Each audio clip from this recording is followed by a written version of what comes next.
విజయవాడలో డూండి గణేష్ ఆధ్వర్యంలో వినాయక ఉత్సవాలు ఘనంగా జరుగుతున్నాయి. భారీ గణపతికి సీఎం చంద్రబాబు ప్రత్యేక పూజలు చేశారు. ఈ ఏడాది ఏపీలో గణేష్ ఉత్సవాలకు ప్రత్యేకత ఉందని, గణేష్ మండపాలకు ఉచిత కరెంట్ ఇస్తున్నామని సీఎం చంద్రబాబు తెలిపారు. ఎలాంటి ఇబ్బందులు లేకుండా ఉత్సవాలకు అనుమతిస్తున్నామని తెలిపారు. మంచి సాంప్రదాయానికి స్వాగతం పలకాలని సీఎం చంద్రబాబు అన్నారు.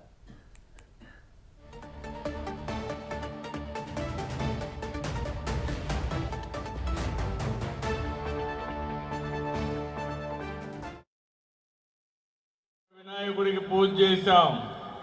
మనస్ఫూర్తిగా కోరుకున్నాను, భవిష్యత్తులో ఆంధ్రప్రదేశ్ రాష్ట్రానికి ఏ ఇబ్బందులన్నీ తొలగిపోయి ఎలాంటి బాధలు లేకుండా మీరందరూ కూడా సుఖ సంతోషాలతో ఉండాలని వినాయకుడిని ఏడుకున్నాను.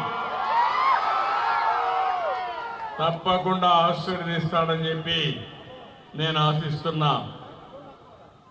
భారతదేశంలో మనందరికీ ఒక సాంప్రదాయం, ఒక్కొక్క మతానికి సంబంధించిన వాళ్ళు కొన్ని పండుగలు చేసుకుంటాం. కానీ ఈరోజు దేశం మొత్తం పెద్ద ఎత్తుతో జరుపుకునే పండుగ వినాయక పండుగ. గణపతి ఉత్సవాలైతే ఎవరెవరు ఏ విధంగా చేసుకోవాలంటే ఆ విధంగా చేసుకుంటూ ప్రతి వాడలో, ప్రతి గల్లీలో, ప్రతి టౌన్లో జరిగే అతిపెద్ద పండుగ ఈ గణేష్ పండుగ అని చెప్పి